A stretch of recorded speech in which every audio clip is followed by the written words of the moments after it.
Hey, what's up everybody? It's Awall here from TGN Games, bringing you some more Guild Wars 2 action. This is my solo queue build for my Guardian. I love it. It's a balanced build. I'm tanky. I do an ass load of damage. I have damage mitigation. I remove boons from my enemies. I'm loving this build right now. If you want to check out the theory crafting video behind this build, click the more gameplay button up top. Also, wait for the video menu at the end of this video. You can see more gameplay and that theory crafting video. Let's get into this one though. This is the Battle of Kylo. This is my favorite map in the game. The 3 cap points here: Windmill up north, Mansion down low, Clock Tower in the mid. Clock Tower normally the most contested point early, so that's why I'm going to head there. I always go into the most contested point early on in any game because that's what I like to do. The secondary mechanic in this game, as you see, is Trebuchet. And both the enemy team and my team have picked up the Trebuchet, and the Trebuchets are raining down damage on this point.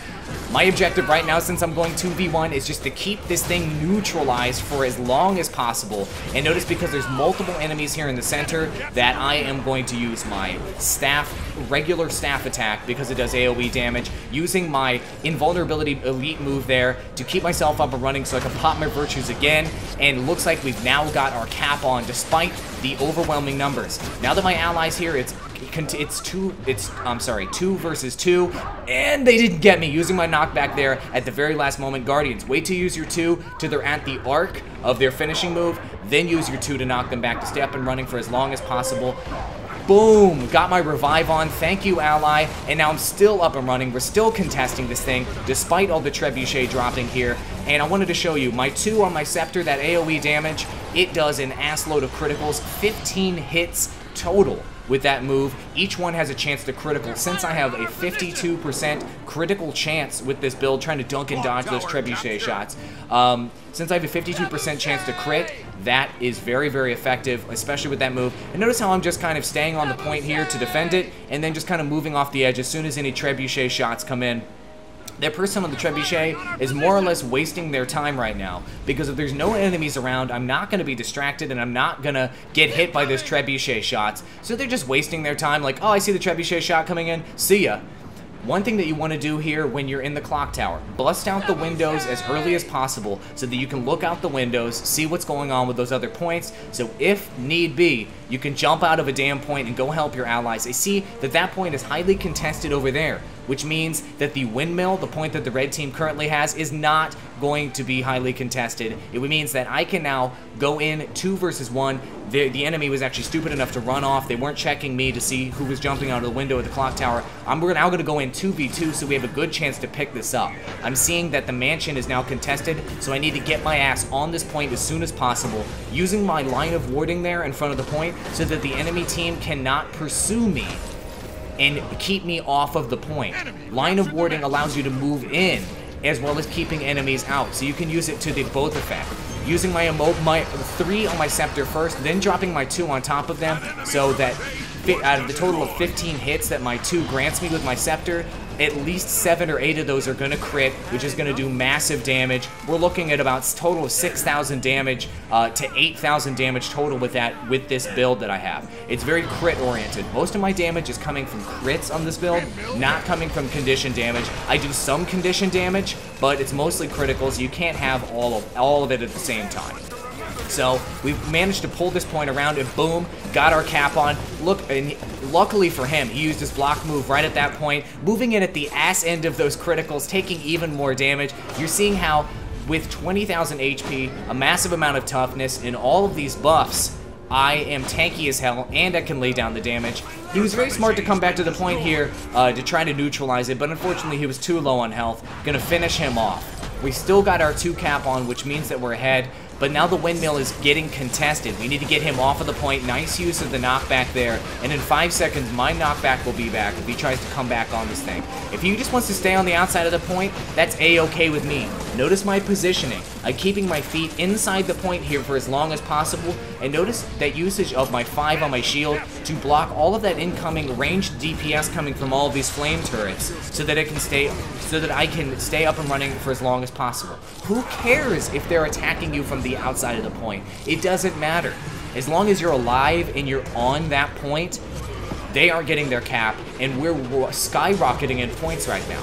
Now the entire enemy team is coming here to contest this point. They've got their big fat warrior here who's going to try to do something against me. I think he's a warrior, not a guardian.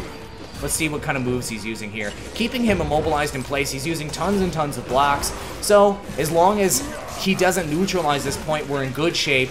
Tried to knock him back outside of the point, and it didn't work. But notice how I'm able to do enough damage even to this heavy armored character, and I'm able to stay up and running for longer than him. Eventually, I'll be able to kill him. Just constantly using my heals, trying to drop my AoE damage there. The immobilized, not very effective against him. He's got a lot of break stuns, which is not allowing my immobilization to work properly. Gonna dunk and dodge out of that AoE, and we're still contesting this. The reason why I'm staying on this point is because I see that we still have our 2 cap on, which is very nice. 1v1, this dude cannot take me down. I'm supposed to be a wussy guardian. I'm just supposed to be a support. Not the case. Get down, sucker. Time to finish you off. Oh, a little knockback there. Gonna embarrass me like that on my own video? Yeah, time to finish you off. Boom, sucker. That's how we do things. Defender bonus. Awall picking up the kill. Very proud of that one. Using my movement speed bonus, I was hoping my allies would run off and go cap some other points, but they didn't. So, now that I don't see too many enemies coming this way, gonna kind of peek around to see what's going on. They decided not to come over to this point because they were so unsuccessful earlier, and I did such a good job of defending this sucker. It's time to use my movement speed buff and head on out. That clock tower is being contested, so it's time for me to get my ass in there and get my cap on. Running over there. Alright, in the meantime, I want to tell you a little bit. I've got perfect inscriptions on this build, which allows all 3 of these signets that I have to have double effectiveness. So I have plus 120 power with this, minus 20% incoming damage with my Signet of Judgment, and then also with my 6. I forgot the name of that signet, sorry. But that's removing 2 conditions per 10 seconds. In addition to the other condition removal move, I remove 3 conditions every 10 seconds with this build, thanks to the suggestions that you guys gave me on my Tariq build video. I'm doing that now, and I'm loving it. Conditions don't stick. Most of the time, the enemy team can't put more than 3 conditions on you at any given time, so they immediately all 3 go away, which is really, really sexy. Also on my weapons, don't know if I mentioned it earlier in this video, on my weapons I've got my sigils of nullification. So on all 3 of my weapons, I can remove buffs from the enemy team if I crit. Considering I have a 52% chance to crit with this build, I'm removing buffs constantly with my AoEs. I'll use my staff to remove a set, then I'll use my scepter to remove a set, then I'll use my shield cone to remove another set of buffs. All of a sudden, 3 boons are disappearing immediately, plus all those passive benefits it gives me. It's really sexy for holding down points and for those big team fights. Winning this because I was very much point-oriented. I felt really good about my performance in this game, keeping my head up, keeping my eye on the points in this game, and it worked out quite well. If you want to see more gameplay, you want to see the theory crafting video behind this solo queue build for my Guardian, video menu coming right up where you can click and check that out. Be sure to subscribe to TGN Games. Thanks for watching. Welcome to the TGN Games video menu. Click the top left-hand corner to check out the previous video, top right-hand button for the next video. Any of the video thumbnails in the center will get you more epic gameplay, and click the solo queue build button on the purple bar below to check out the theory crafting behind this video series. Channel TGN subscribe in the bottom left, and of course, bottom right to subscribe to TGN Games.